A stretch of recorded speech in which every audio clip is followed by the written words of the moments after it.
Hello and welcome to the show. Dings Crusaders versus Esher and Birmingham Moseley versus Blackheath to come. But we start with a battle of the two promoted sides in National 2 North. Bournville had a fantastic start to life in the 4th tier with their trip to Huddersfield, whereas Harrogate had a rough welcome from Sedgley Park. Joining me on commentary, talking rugby unions, Joe Harvey.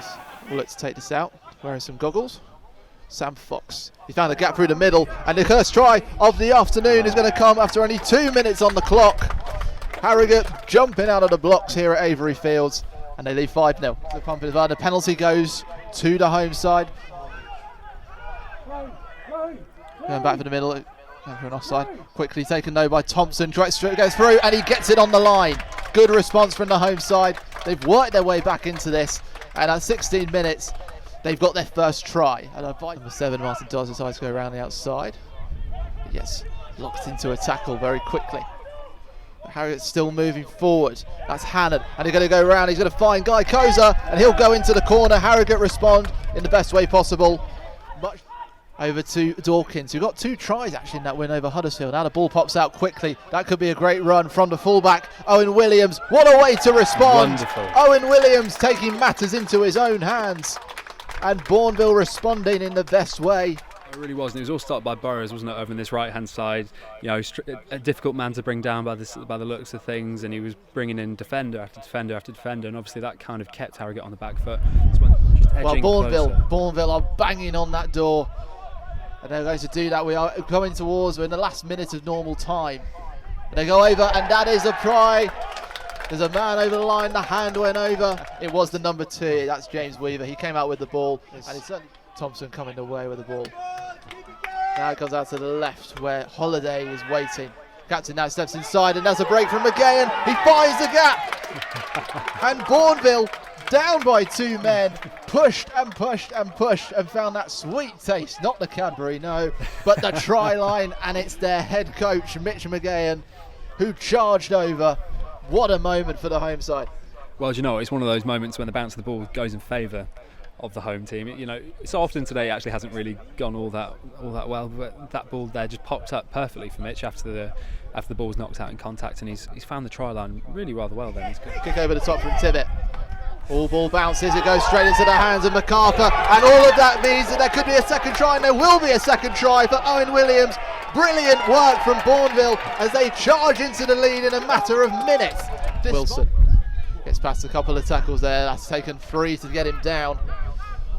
The scrum count looking good for Bournville, and that one steps through. Over the line they go for a 6th try of the afternoon. Bournville turning over possession, comes into McGay, and they're going to spread it out wide. And now it will come to Ethan Walker, getting round 1, round 2, and that is the cherry on top of this delicious creation that Bournville have made on their home ground. That is 2 wins out of 2.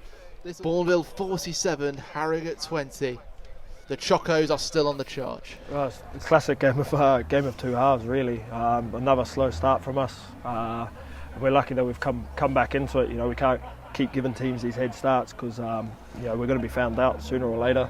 But you know, in fairness to the boys, we were asked the question by both, you know, Harrogate, and we asked the question of ourselves what we needed to do, and we've come back into it and taken the full five points today. So.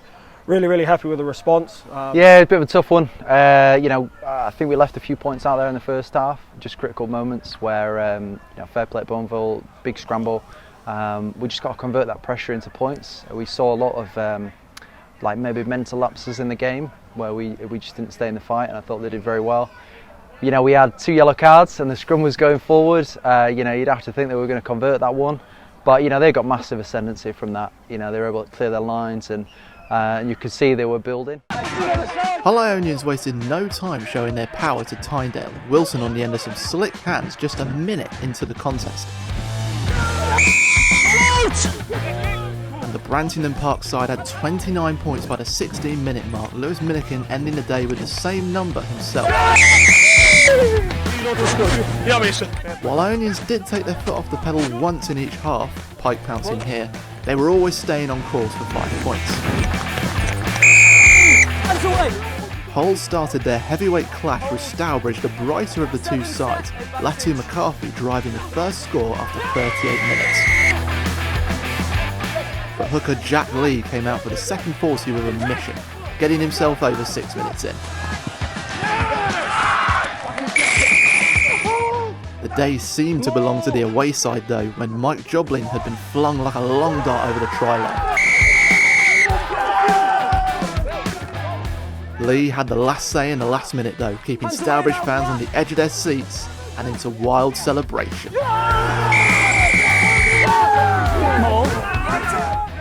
Wharfdale looked to turn their fortunes around in South Yorkshire as Matt Spears jumped for the line on the 90th minute. It was not looking good for the Tigers going into half-time. Jake Blakeney-Edwards' boots taking them within 2 points of the home side. Good Jay! But Sheffield Tigers held their nerve, and Curtis Wilson's late dash through the defence sealed the first victory of the season. An early table-topping battle took place at Park Lane, Sedgley Park getting ahead through flanker Bob Burton. And then it's over! But Rotherham Titans' pack started to go through the motions, churning ahead, but Williams over the whitewash. The visitors were in the ascendancy on the hour, Harry Dunn breaking through Sedgley's defence.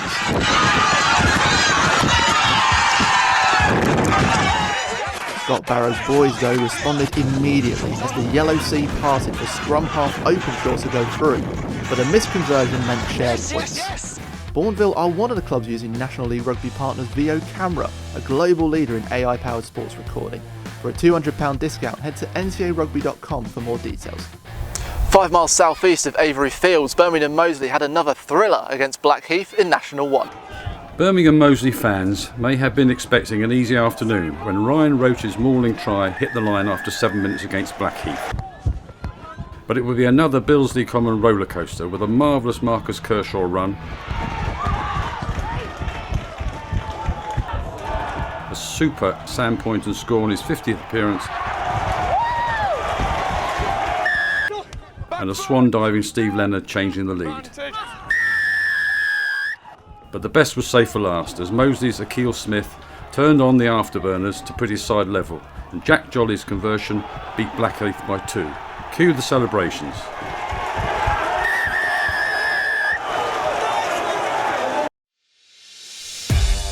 Coldy arrived in National 1 with an unbeaten National 2 North title, and but 2 penalty tries past Cinderford early on.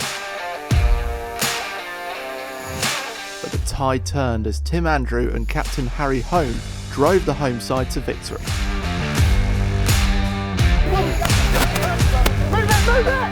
There's no stopping Rosslyn Park right now, with 6 different scorers against Leeds Tights, including Brandon Jackson. Harlequin star Marcus Smith's brother Luke also showed the talent runs in the family, setting up Lewis Jones for the 8th here. Tackle now! Ben Howard secured a hat-trick in the process, putting him top of the National 1 scoreboard with 4. Man of the match Henry Robinson on 3. Sale FC needed a half to get going, but surged ahead, Nick Gray and Tom Walsh feeding off Fergus Mulcahy's excellent performance. Cambridge showed fighting spirit for a bonus point in round 1, but Kieran Duffin's score was not quite enough at Hayward Road. So advantage. Seems pack of the week goes to Rams, who set up the platform for Connor Hayhow to secure a bonus point here.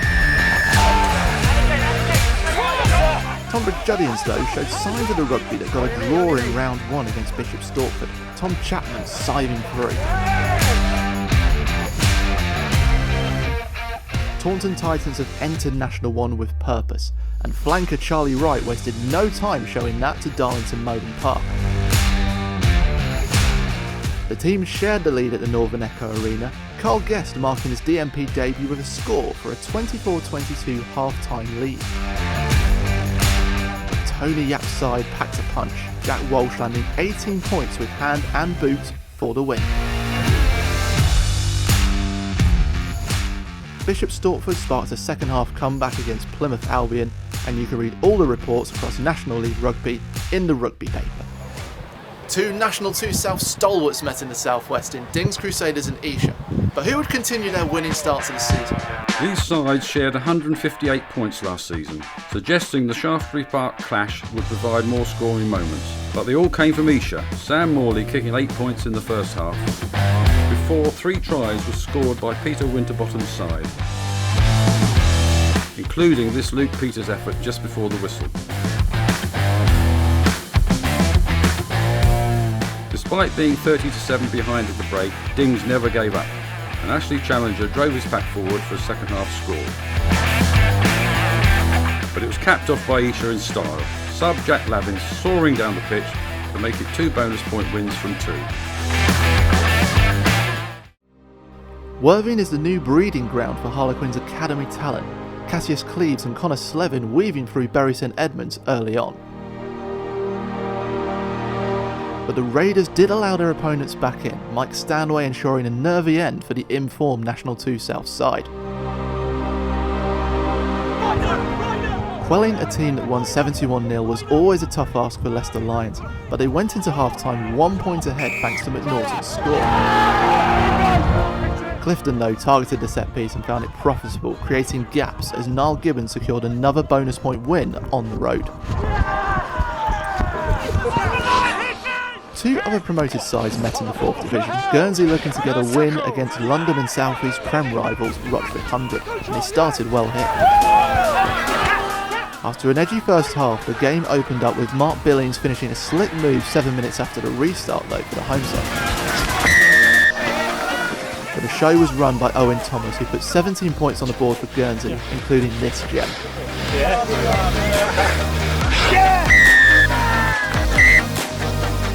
Talk about playing to your strengths. Red Roof used their muscles to go 17-0 up in the first half hour. Ben Fox's finish the pick of the bunch. Barnes gave them a good contest in South West London though, and Jack Garrett finished them all for good measure 3 minutes from time.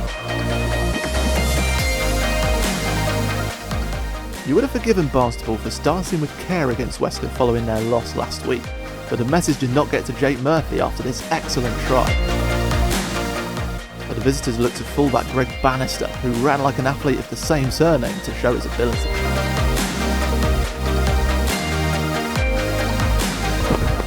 And there's no room for errors at this level, something Canterbury forgot at this restart which put old Albanian's Alex Ricky in.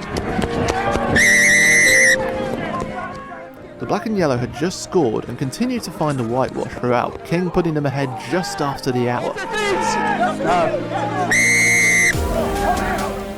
But OAs are never out of it. Just ask Morgan Thompson, who burrowed through Canterbury's defence with 9 minutes to go for the win.